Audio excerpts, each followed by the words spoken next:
Hello, hello, hello, and welcome to the World Series of Poker. The online bracelet series continues. Event number 9, $1,000 six max, no limit hold'em final table.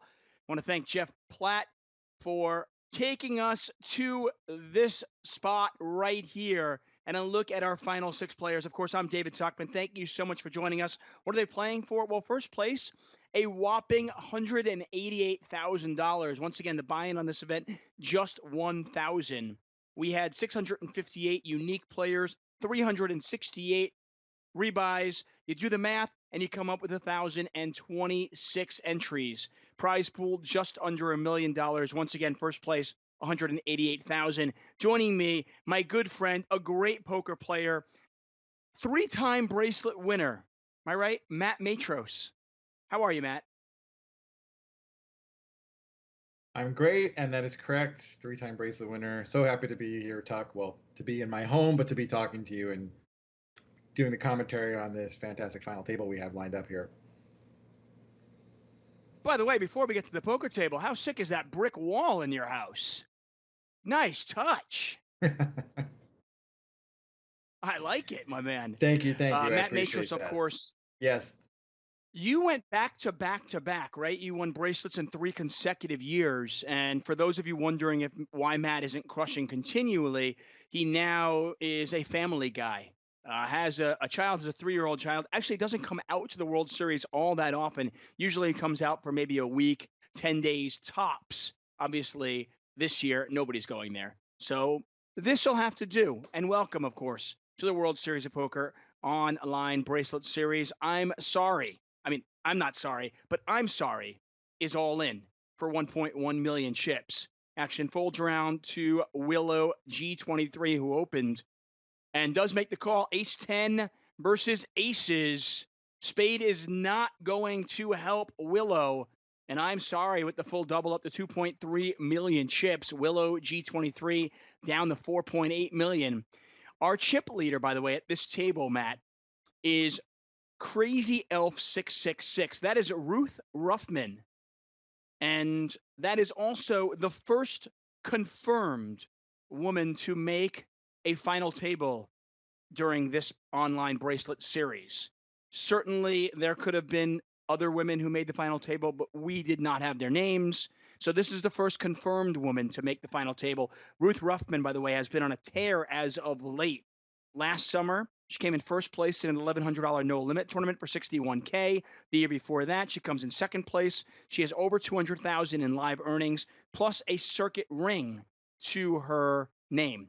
So this is certainly not a fluke. Crazy Elf 666, Ruth Ruffman, our chip leader with 6 players remaining. Matt, how the heck are you, by the way? I'm as good as can be expected right now. I'm glad there's some form of poker being played this summer as for World Series events. And, this is not an easy time for anybody, but I'm very happy to be calling the action here. And that is quite an impressive resume you just rattled off for Ruth. And I'd be excited to see how she plays now. Speaking of another very impressive poker resume and an impressive poker player, that is a poker joker who is all in. That is Ian Steinman. Ian Steinman does not have a bracelet to his name, already has a final table during this series, has a second place finish at the World Series of Poker, and has 4 consecutive years where he won a circuit ring. I'm going to go on a limb and say Ian Steinman can play poker. Certainly sounds like it, yeah. And shoving for about He is all 15 in. lines here. What kind of hands are we calling with? Well, this is a fairly sizable shove. It's going to be a significant portion of everyone's stack here, if not all the stack, as is the case with the button who's thinking about whether to call off. Looks like his last 8 blinds or so. Um, the button would probably be calling. Well, on the one Nobody hand, you don't calls. want to come in sixth. On the other hand, the button is so much shorter than everyone else right now that it might have been tempting to call slightly wider than normal, just trying to double up. But Is I it think safe to probably say has some that kind of biggish ace. Yeah, is it safe to say that a Poker Joker 2 is probably pretty strong there, considering he wasn't the shortest stack, considering the ICM implications, and also the fact that he shoved under the gun? Yeah, that's definitely going to be a hand. He's never going to show up with something like, King 9 or something there. That's going to have to be probably a top 10% kind of hand to be risking elimination with a stack. That's still workable at 15 blinds. And the blinds just went up here, it looks like. They did. Blinds are now 50,000, 100,000. Mac Daddy 15. We don't know anything about Mac Daddy, unfortunately, as he has 4.2 million chips, currently in third place. Does raise from the button. A Poker Joker has to decide if he wants to make this call. This is a pretty sizable raise, by the way. He goes over 3x. Yeah, you don't see that much at the final table, this raise sizing, but it makes some amount of sense, although it's interesting because you would think that a Poker Joker in the big blind would probably be playing just to shove or fold against any raise, so it probably could have gotten away with a bit smaller here, in my opinion. Once again, three-time bracelet winner Matt Matros with me, and some slow play here. Here's an all-in from a Poker Joker. Back over to Mac Daddy. Does he want to call for another million? Sorry. By the way, there are about 205 big blinds in play. You do the math and you realize that these guys are actually fairly deep for a final table, an online final table. We have been seeing average stacks in the, 20 to 24 big blind range at the final table. This one, obviously, in excess of 30 big blinds. Ace 9 versus deuces. Diamonds are live, plus a 10 as well. So many outs, but not that one. How does he miss? Ian How did Steinman deuces gone win in that sixth place. showdown? He'll take home 31,000. Yeah. Deuces versus ace 9. And 31,000 headed in Ian Steinman's pocket. A Poker Joker gone in sixth. And we're down to 5. And McDaddy with that call with deuces now up to 6 million chips. Yeah, that initial sizing to some extent priced him into that call because he was getting about 1.8 to 1. I'm not sure he could have raised folded anyway, but maybe if he had been raised, he might have been able to find a fold. But once he opened for 3.3, I don't think he had a whole lot of choice. No, Moody's just got a 6.5 big blind shove through.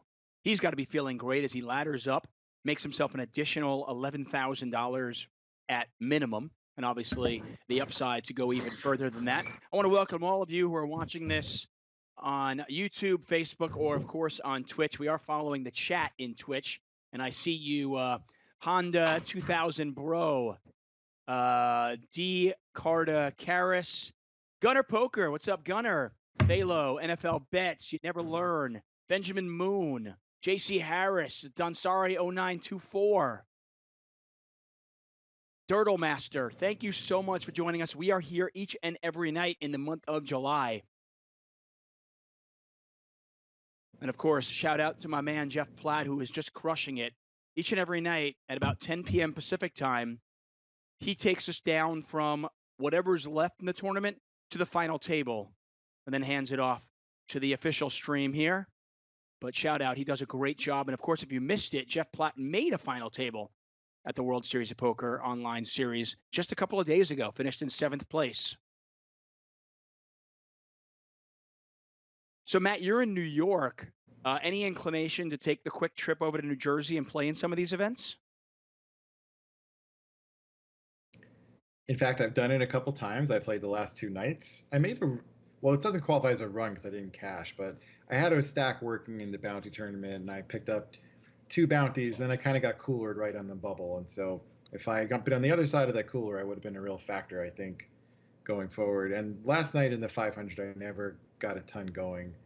But I plan on playing a few more. Yeah, they're really fun. And I go to my friend's house in Jersey, fire up the laptop, and it's great. It's the only competitive tournament poker I've played since the pandemic started, so it's been fun. That is great. How long's the trip for you? I know you're in Manhattan, so pretty quick, right? I'm in Brooklyn. The friend's place I go to takes between 45 minutes and an hour, depending on traffic. But if you want to find the closest place in Jersey, it can take a lot less time than that. But if you are going to leave for the 6 p.m. Eastern start time for these events, you do have to factor in rush hour traffic in New York, which is coming back as our city is slowly reopening.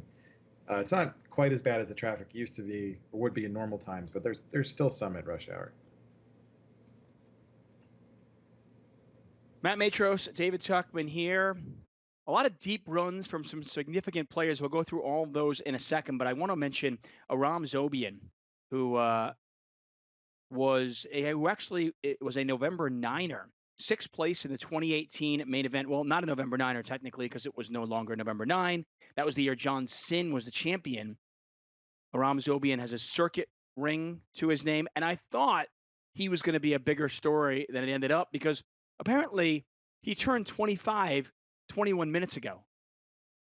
It was his birthday. I thought this was going to be the way that he celebrated his birthday. Unfortunately, I think he got knocked out about 6 minutes before he turned 25. Happy birthday indeed. A little bit of a hand developing here. Half pot bet on the turn gets called on this paired board. The flush draw comes in on the river, and another half pot bet from the same aggressor, and representing a third of I'm Sorry's remaining chips. So this is a pretty big decision point in this tournament. No doubt. 1.5 million in there. If McDaddy gets called and wins the pot, he'll be our chip leader.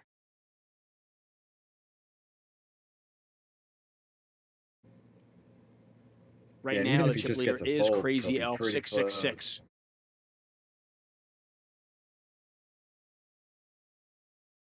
Does get the call. Queen 9 versus Jack 9. He was bluffing. Good call there from I'm Sorry. Put to the test there with the queen. Unfortunately for McDaddy, I'm Sorry, could not find the fold button. Yeah, that is quite the call on the river, because the main... I'm saying that is quite the call on the river, because the main semi-bluff that McDaddy had was the flush draw, which came in. And so even if he thought McDaddy was bluffing on the turn, a lot of those bluffs got there on the end. So to still call on that river, I'd be interested to know what the thought process was. But that was a very, very good call as it worked out. NFL Bet says, Tuck, what does your shirt read? It's yoga, Y-O, and then the letters you can't see are G-A, or yoga. I like yoga. Guilty as charged.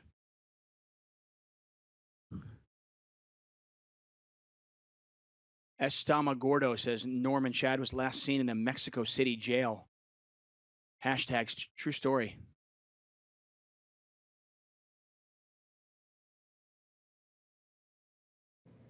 Jeff Platt in the chat. Some players that made some notable names that made some deep runs as we see the two chip leaders battle here. McDaddy started this hand with about 5 million. Crazy Elf on about 6.6 million.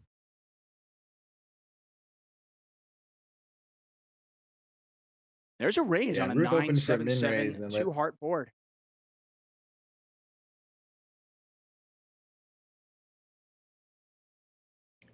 Yeah, Ruth with a half-pot continuation bet, and McDaddy with a 4x raise. So that should be a fairly polarizing raise. You wouldn't expect to see a raise that big with like just a 9, for example. So he's representing either a pretty big hand or just a bluff there. And unfortunately, a board of 9-7-7 two hearts, that's going to favor the calling range of McDaddy as opposed to the pre-flop raising range of Crazy Elf, right? Well, there are certainly some hands in McDaddy's calling range that connect with that board, but honestly, he shouldn't be calling with too many random 7s. So if he didn't actually flop 9s full, he doesn't necessarily have a great connection to that board, and Ruth still has far more overpairs in her range than McDaddy does. So it's not like he can just raise that flop because of a range advantage. But having said that, of all the players, he's a little more likely than she is to have a random 7. So he could have flatted with like 7-6 suited or 7-8 suited or 7-5 suited or something like that. But then again, Ruth might have opened those hands too. So it's not. I wouldn't necessarily say the flatter had a range advantage there. Well, here's a 3-bet, a pretty No. sizable one. Yep, McDaddy opens 250, Willow G23, 3-bets it and takes it down. You know, it's funny, we've been watching these final tables where you wouldn't see people flatting with hands like 6-7 suited because nobody had more than, say, 24, 25 big blinds. But right now, with the blinds at 50,000, 100,000, McDaddy started that hand with 50 big blinds. Right now, as you can see, is 53. Crazy Elf with over 60 big blinds. Plenty of room to play poker in this.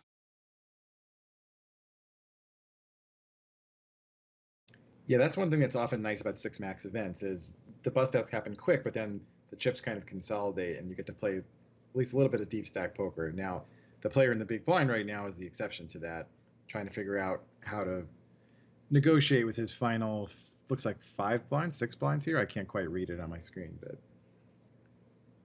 7.5 big blinds, yeah. okay, Started with thank you. 659, but he's got 100 in there.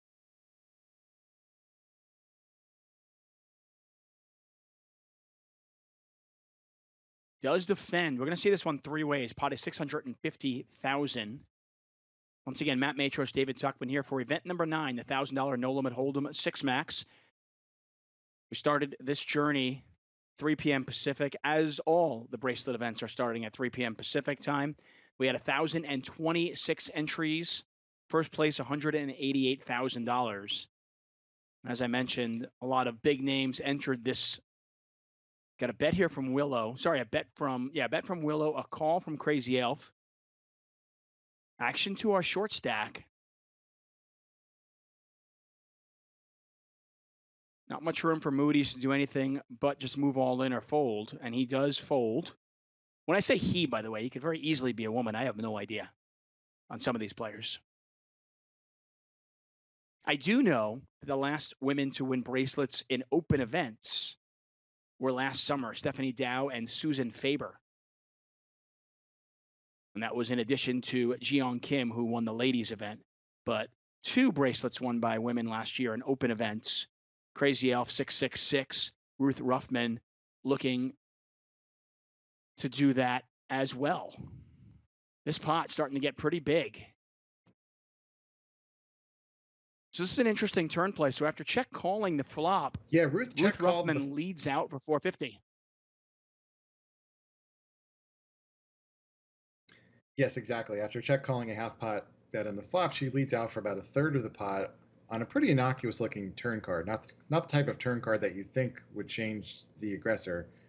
So it's a little bit of a curious lead there, and Willow either wasn't buying it or had a hand and decided to raise up that small bet, and looks like it worked out. And then we have a new chip leader.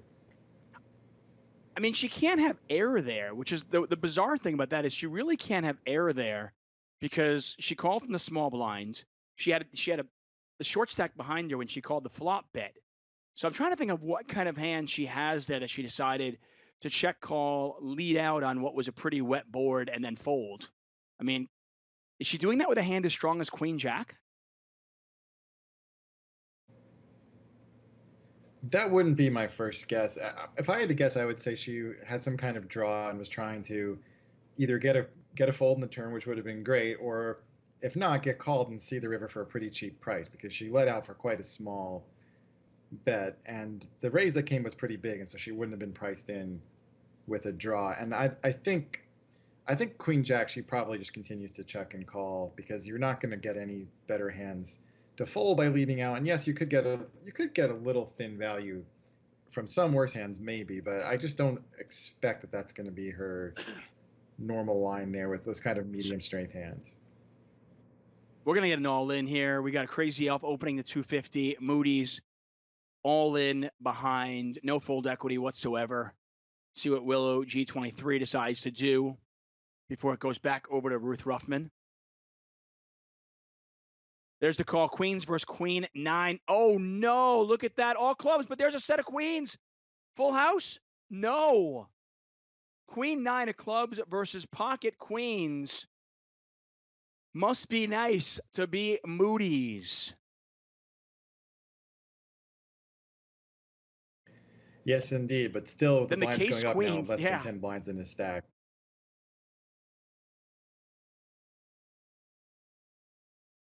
I mean, I guess if you're going to pick a time to be really unlucky, that wasn't an awful time. I mean, it could have been versus I'm Sorry or obviously McDaddy, but obviously that one's going to sting for Ruth Ruffman. So we'll see if she can kind of get the train back on the tracks. She's now third in chips. She was chip leader at the start of this final table.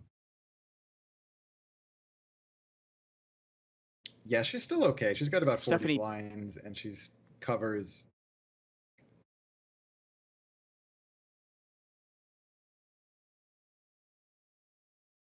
yeah, This is a no, big this is, opening I raise mean, here from Mac Daddy on the button.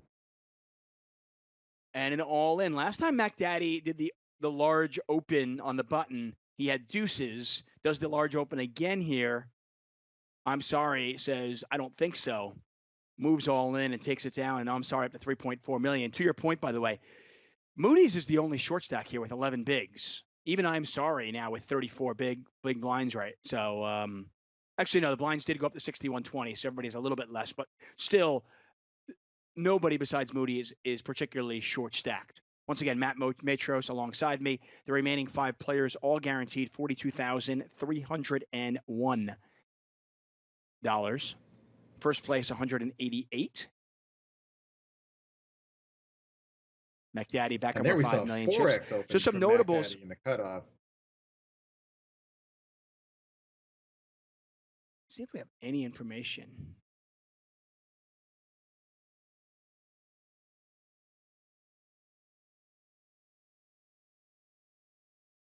No, Mac Daddy, we unfortunately do not have any information on that particular player as of yet.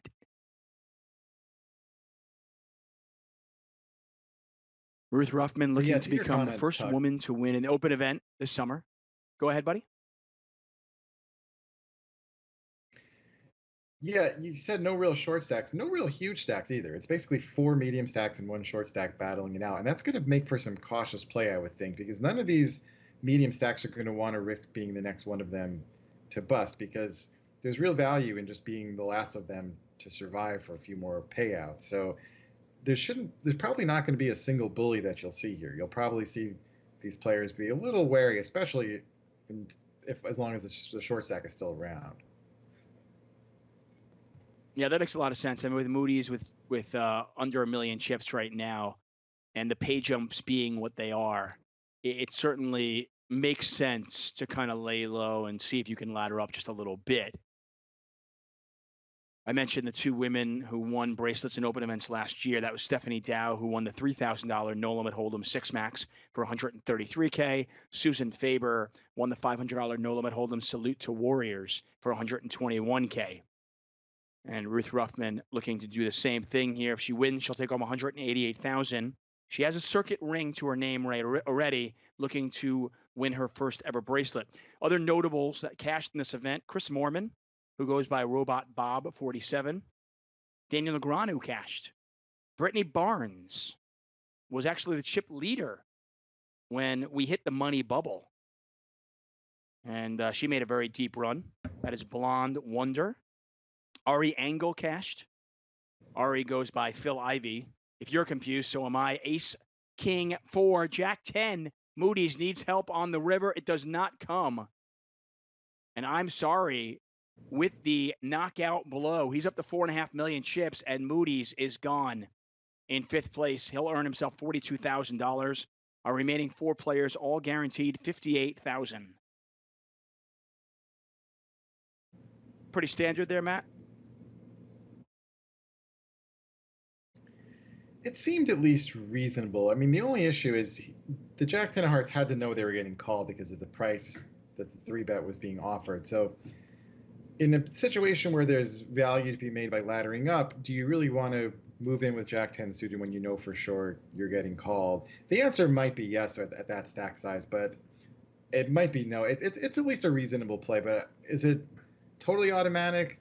That I'm not entirely sure of, because he could have just waited and shoved almost, not necessarily with random cards, but with a lot of hands, could open shove and get a lot of folds because no one's going to risk a big chunk out of their stack, whereas he had absolutely no fold equity there. So I wouldn't call it the most standard play, but I would say it's reasonable. We got quite a pot developing here. We do. There's the all-in queens versus tens. Ruth Ruffman needs help, looking for a 10 on the river. That is not a 10. And look at this. I'm sorry. Was second to last in chips and is now our chip leader, and we are three-handed. Crazy elf. Ruth Ruffman gone in fourth place. Great run by her. She takes home $58,482, adds a World Series of Poker final table to her growing poker resume, and we are down to 3.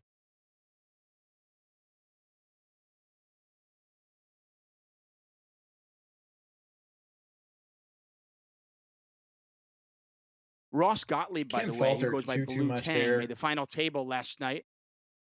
Sorry, go ahead. Yeah, I was just gonna say you can't falter too much, but there might have been an argument for just flatting the 3-bet rather than 4-betting. I believe the action went that Ruth 4-bet and then I'm sorry 5-bet shoved, and didn't necessarily have to get it in that manner. But again, a totally reasonable play. Tens are quite a strong hand in any situation, and particularly in a four-handed game. Yeah, I mean, the worrisome thing, of course, it's four-handed, so it's certainly reasonable to get it in with tens. But once I'm sorry 5-bets, and you're going with tens, you're just hoping your opponent's got like ace king or ace queen, because they're just not going to show up with eights and nines there often enough, right? Well, I think when you 4-bet off of 40 blinds, you don't really have room to fold. No, What was the exact? I guess she 4-bet. I guess she 4-bet to like it looked like 800,000 or something. It was pretty small 4-bet, I I think think. she actually. I think she. I Could think she could three it have bet. been Didn't that didn't it go small? raise? No, I think it was. Wasn't it raise 3-bet? She 3-bet to that, and then he 4-bet all in. I guess someone will have to review the action for us because I was talking about the previous hand while that one was going down. I thought she was under the No, gun yeah, that there's no hand because way. I I mean, thought I'm that sorry can't. was just big blind this last hand. There's just no room for that, though. I mean, if because I saw that it was for 800,000. 800,000 couldn't be a 4-bet. You wouldn't think, but it might have been. I think I we mean, should find out instead of speculating about what the action was. Someone on Twitter can tell us what the actual action was. yeah, I was looking at chat and looking at my own thing as well, so I missed it for a second. And it does go quick here in online. McDaddy, I'm sorry, battling it out. It is I'm sorry, who is our chip leader. Regardless, obviously, four-handed pocket 10, certainly reasonable to go with it. And I think once she starts putting chips in the pot, she's not letting it go. That said, you know, once she decides to be the aggressor, and I'm sorry, it comes back over the top, you're kind of hoping he's got ace king or ace queen suited, right? Yeah, I mean, again, I'm not 100% sure what price she was getting, but if there was room to fold, you definitely can make a case to fold after you've put in, a 3-bet or a 4-bet, assuming you have enough room and you're not pot committed, because you really don't want to finish fourth in the situation when there's four pretty relatively equal stacks, and you really don't do very well against the range that would be shoving there. So, like I said, it's reasonable to go with tens, but the way that action went down, I'm not sure I'm in love with it. But again, I'd love to know what the exact action was. Yeah. And we're getting from the. I'm trying to figure out if somebody in the chat can let me know exactly what that was. Was it an? Was it a? It was a 3-bet. Okay, so people are saying it was she 3-bet, he 4-bet shoved, which makes more sense. It does make more sense, and it So we also assume it means it must have been a blind on blind hand, right? that would make more sense. Yeah, probably. I mean the positions, but I mean the blinds are 6120, so his open is let's say to 250. Her 3-bets to like 800. He jams.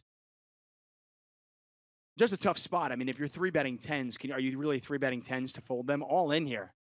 I'm sorry. Just goes. You know what? Sitting there going, what should I size this? You know what? I'm just gonna put them all in. You figure it out.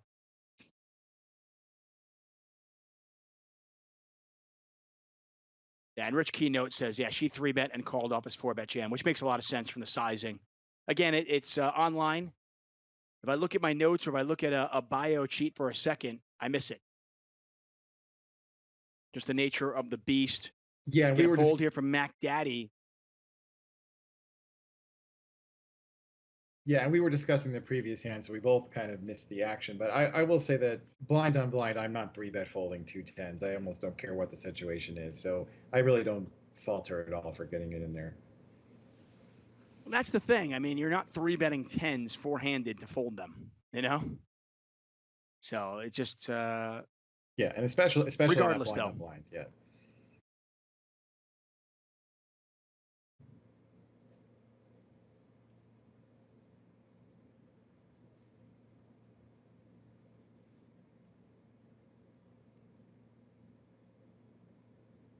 And our producer Aiden confirming that action as well, which makes a lot more sense.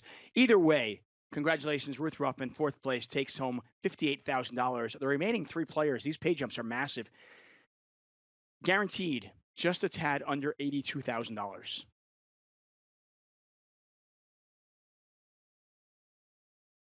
Matt Matros, David Tuchman calling the action here. Thanks for joining us. We're back at it tomorrow for the $600 No Limit Hold'em Monster Stack.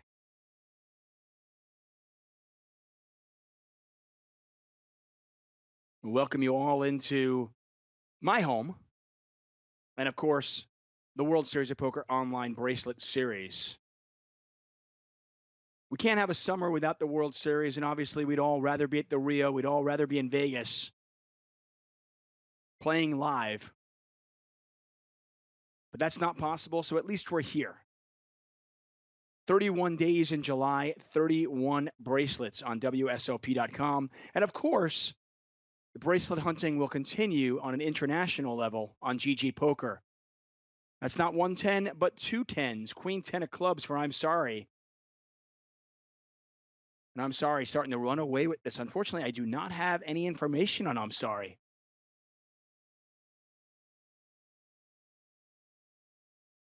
We do have a big stack now, though, and I expect I'm sorry to be very aggressive and attack these shorter stacks here because neither of the other players wants to finish third.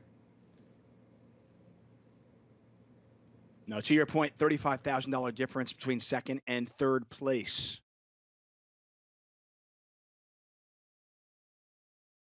What's up, drawing a money? JD Keller. Sandy Joy. Carlos Dangerfield in the chat. What's up, Gumball? I want a Gumball. That sounds great right now. Continuation bet here and a check raise from Willow G23. Quick fold. I mentioned Blue Tang, who made the final table in a previously in a different event this series. He made a deep run here as well. Other notables that cashed: Matt Stout cashed, Chris Unikin cashed, and of course we saw Ian Steinman make another final table here. John Turner, known as Havoc, known to many of you as Pearl Jammer, he also cashed in this event. Get a raise here on the button from Willow G23. Mac Daddy's all in. Are these big shoves? Wow, did Willow G23 just call off with King 7?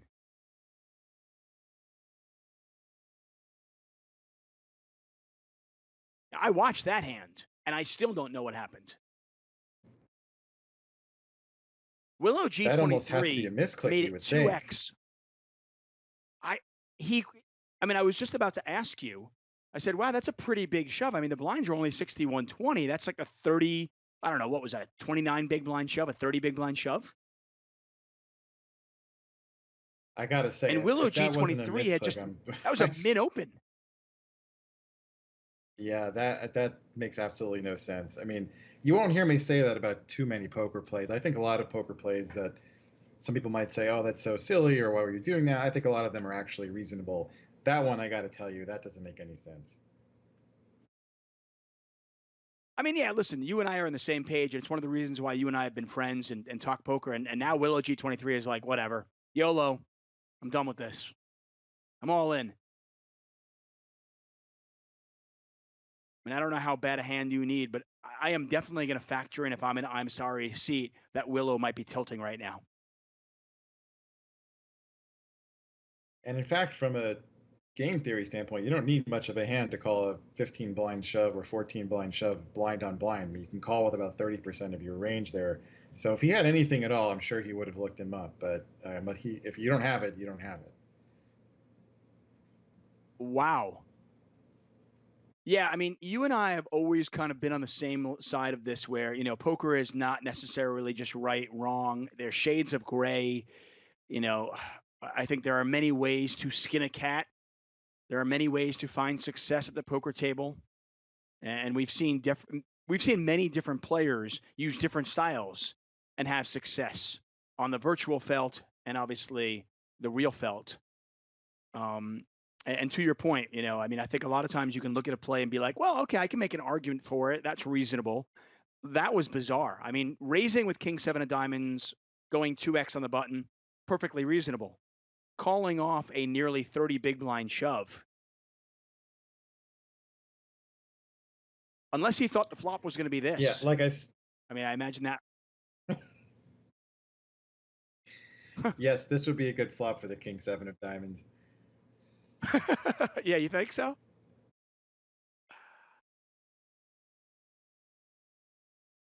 Wow. Well, you know what? Whether it was a misclick or just an ill-fated decision, either way, Willow G23 are now overwhelming short stack Mac Daddy up to 7.6 million chips.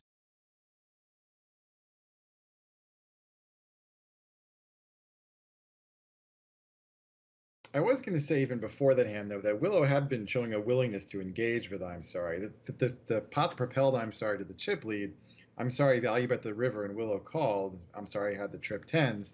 And then the next hand, Willow check raised after I'm sorry C bet the flop. And so even after I'm sorry took the chip lead, Willow was willing to play back at him. And so definitely Willow seemed a little feisty, but nothing that would lead me to believe there was going to be this loose.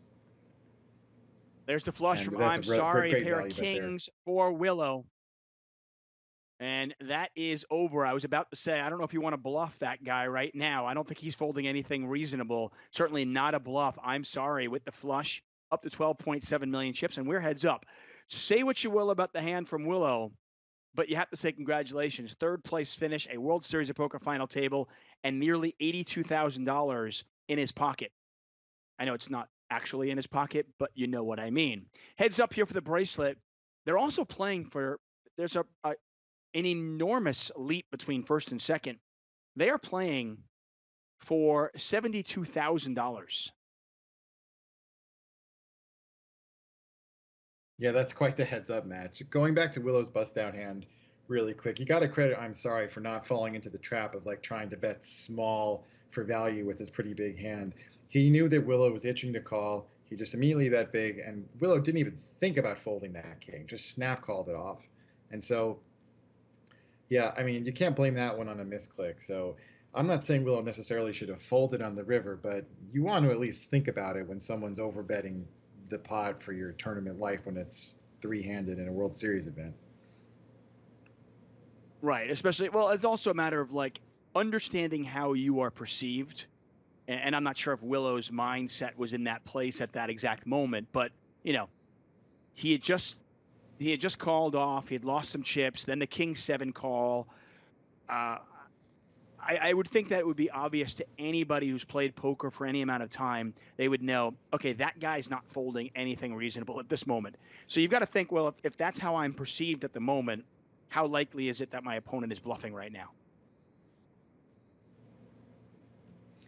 I totally agree, and I Blinds are up. think King Nine was never any good there.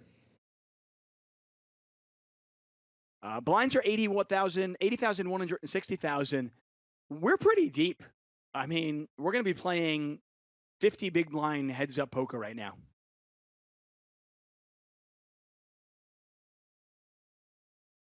Yeah, it's a funny thing about heads-up matches. They can go for hours, or they can be over in one hand. All it takes is a cooler or someone trying to make a play. Yes, 50 blinds is a lot, but it's really not that hard to get it in if two players want to play aggressive. But if two players have a more passive style, you end up seeing very long matches. I remember a few years ago, I was covering the 10K 6 Max, which to me is one of the prestigious bracelets. I don't think all bracelets are created equal. The 10K 6 Max, just one of those special bracelets each and every summer. The year Joe Catta won it. 5-3, that's going to be good. 2 pair. And Mac Daddy now up to 9.3 million. These guys very, very close. Anyway, heads up, Joe Catta, Jeremy Osmus. And these guys are deep. I mean, we're talking 65, 70 big blinds deep, each of them. And I'm thinking to myself, wow, this is a heads-up battle that is going to last. It could last 3 hours, right? We're going to be here for a while. And I want to think, I mean, maybe 6 or 7 hands in, queens versus jacks and they get it all in, and we were done in maybe 20 minutes. Yeah, it's funny because when two players are especially skilled, it often ends up being much faster because they know they have to play aggressive. They know the other player is capable of making moves, and so they end up shoving a little lighter than they would against an amateur whose 3-bets usually are much more polarized and, in fact, are usually much stronger. Just case in point, when Joe Catta won the World Series of Poker main event, it was actually quite a lengthy heads-up match, if I recall correctly. So it's definitely see how you expected it to go a long time, but if you put 2 aggressive players in there, it could be over fast. I think because of the way Joe Catta's main event win was edited, he has never gotten the respect he deserves until recently. And multiple bracelets, the 10K 6 Max, what he did a couple of years ago, just phenomenal. To make the main event final table, get knocked out, and then go win a bracelet right after. One of the most amazing poker feats I've ever seen. Yeah, I think maybe to the general public, Joe Catta wasn't given credit or didn't have the respect, but among the poker players, we all knew that Joe Catta is a fantastic poker player, no doubt in anybody's mind, and his win was well deserved even before his defeats that followed.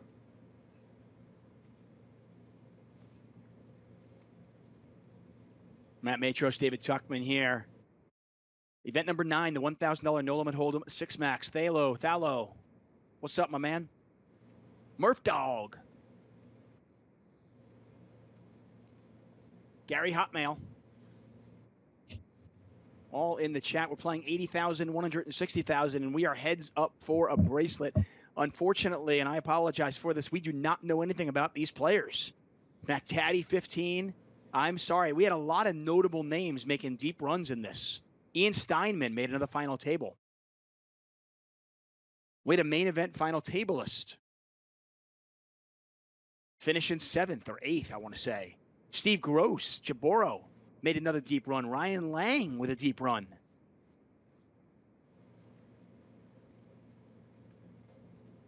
Yeah, in 6 Max events, you'd expect to see the cream rise to the top a little bit. So I'm not surprised you're rattling off a bunch of big names who made runs here. It's one of the most skilled formats. But having said that, it's still one poker tournament, and anybody can get lucky to win one tournament as long as you're not folding every hand.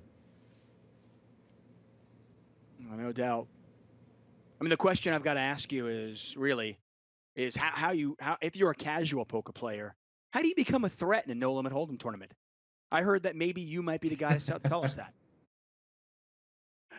We'll hit that on the break, which is coming up Doug, in thank you for bringing just that up. A minute. You like how I did that? Loved it. Fantastic. 1.5 million in there. I'm sorry, looking at a bet of 660,000. Getting about 2.5 to 1 to make the call. Hearts got there. Heads up, and the way this hand played out, it would not appear that either player has that strong a hand. I'm sorry, I might be just thinking, do I want to call this with a pair of 6s? Does make the call. Jack Deuce, wow, that is a pretty strong hand. And just like that, McDaddy is our chip leader. So they're going to go to break.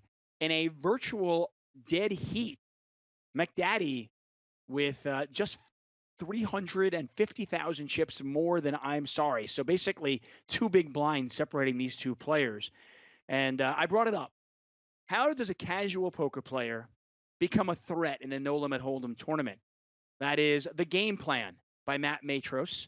Again, Matt is the way his mind works is on another level, but the way he can explain it is on our level, which is really, really good for all of us. We're lucky for that. Matt, tell us about this book. Really appreciate those kind words, Tuck. That's so nice of you. Yeah, I wrote the book last year, leading up to last year's World Series of Poker. I hadn't been playing much poker as I'd recently become a father, and decided to get back in the game a little. And how could I do that? And I said, well, I know that there are a lot of people who just love poker and love to play, but they don't really aspire to be professionals. They just want to get a chance to win any given poker tournament. And so I wanted to take them from 0 to 60 as fast as possible, essentially. So the book is a series of rules, basically hacks that the rules are based on how a game theorist would approach poker. They're all based on very solid strategies, but they're just kind of like, if you were to shortcut this strategy and make a generalized rule out of it, this is how I would recommend playing poker. Now, so I think it's clearly very useful for an amateur player. But if you're a professional, I also include a bunch of World Series of Poker main event hands that I played in the book, and I show how the game plan would deal with those hands. But you can also see how I played them in real life too. So I think there's something in it for everybody, and I had a lot of fun working on it. And it turned out to be more complicated than I originally thought to break down No Limit Hold'em into a series of rules. Go figure. But I actually think it works pretty well in the end. And I think if you do follow this game plan, if you've been a losing tournament player, you should be losing a lot less at the very least by switching over to this game plan. And I think very quickly you can become a real threat to win. And so that was the idea behind the book. And I'm pleased with the response that I've gotten from it. And I'm pleased with what I've heard from some of the readers. Okay, I'm going to order one on Amazon now. Is it available on Amazon? Yes, it is available on Amazon. That is the place I need to buy mine it. autographed by you. Okay, will you autograph my copy then? Absolutely. Awesome. So Yes, of yeah, course guys, I check will. that out. That is Hopefully The in Game Vegas Plan. next summer. That would be great. Yeah, The Game Plan by Matt Matros: How Casual Players Become Threats in No Limit Hold'em Tournaments. Once again, thanks for joining us. Let's see what we got going on here.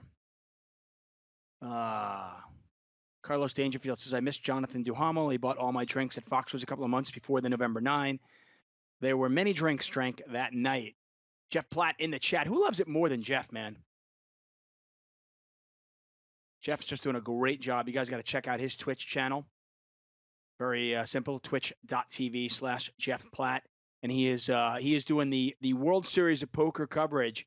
It's Pinot, Poker, Platt, the three Ps. And they start at 10 p.m. Pacific time each and every night. And then once it gets to a final table, it is me and a slate of various guests, whether it's Brian Rast, Brad Owen, and of course tonight, Matt Matros. So if there's anybody out there that you really want me to get, don't say Phil Ivey. I can't get him. It's just not going to happen. Although Phil Ivey, of course, in the news because he and the Borgata apparently settled their case, Matt. Yes, I saw that headline. I don't think they disclosed the amount, did they? Or... If they did, I didn't see it. Henry I'm sure Phil's Kilbane in the glad to have chat. that What's up, behind him, GTO regardless. commentator? I imagine both parties would. I mean, it was obviously, some bad press for the Borgata, a lot of money up for grabs, why drag that on any further than we have to? Let's turn our attention back to the table. Heads up for the bracelet. Blind still 8160. And as you can see with Mac Daddy chipping up a little bit, these guys are deep. I mean, we're talking 60 big blinds effective. Actually, more than that. Over 60 big blinds effective here. Pretty insane. What are they playing for? $72,000 and a World Series of Poker bracelet.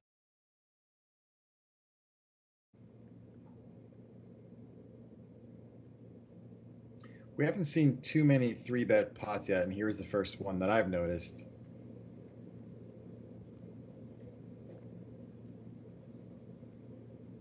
What's your strategy? I mean, obviously, it's always going to change depending on who you're playing against.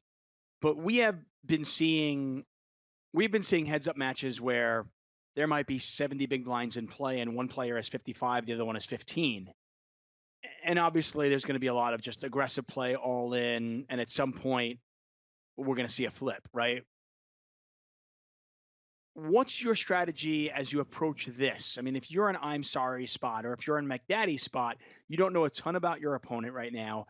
Maybe you don't have that much heads up experience, but you're playing 60 big blinds effective for $70,000 and, of course, a bracelet. What's your kind of default strategy that may change as the heads up match goes forward? Well, I'll say what you usually see from players in the heads-up matches, they'll often think they have a post-flop advantage, and so you won't see hyper-aggressive pre-flop play. You want to see a lot of taking of flops, like you see Mac Daddy limping the button here. We'll see if what he does with this 4.5x raise after this limp, and looks like it's going to be a limp 3-bet. So I'll turn the action over to you, Tug. We do get a raise here. $2 million for Mac Daddy. Back over to I'm sorry. Do they want to play a big pot? Let's see. That's certainly the impression we get, and we get an all in. Wow. How big a hand do you need to call if you're Mac Daddy? There's the call. Tens versus ace queen. There's a 10. This could be it. Six of spades on the river. And I believe that is it. I believe Mac Daddy had him covered. No, he did not. I'm sorry, with 1.5 million behind. It was so close. Unbelievable. It was so quick, Matt. I couldn't even get the answer from you. How big a hand do you need to call 60 big blinds deep? Heads up. And similar to Ruth's hand earlier, you're not limp 3-betting 2 10s heads up only to fold to the shove. And you're not raising ace queen only to fold to the limp 3-bet. So, as deep as these guys were, if you're aggressive, you can get it in without too much difficulty. Now, they didn't have to size either of those raises quite so big, but it's not wildly surprising to see the chips go in there. A set of 10s now, this is for interesting. Why Mac Daddy Daddy wouldn't just shove here? Yeah, that is a little strange. I mean, you can't imagine that he's ever raised to folding 10 big blinds, is he? Or is he? No, I certainly we'll find out right now. Think so. There's the call. 10-5 Wow. of diamonds versus king 4. Diamond draw. He hits the diamond. It's over. That's it. Top pair versus a flush draw. And Mac Daddy calls it up with 10-5 and wins his first ever World Series of Poker bracelet.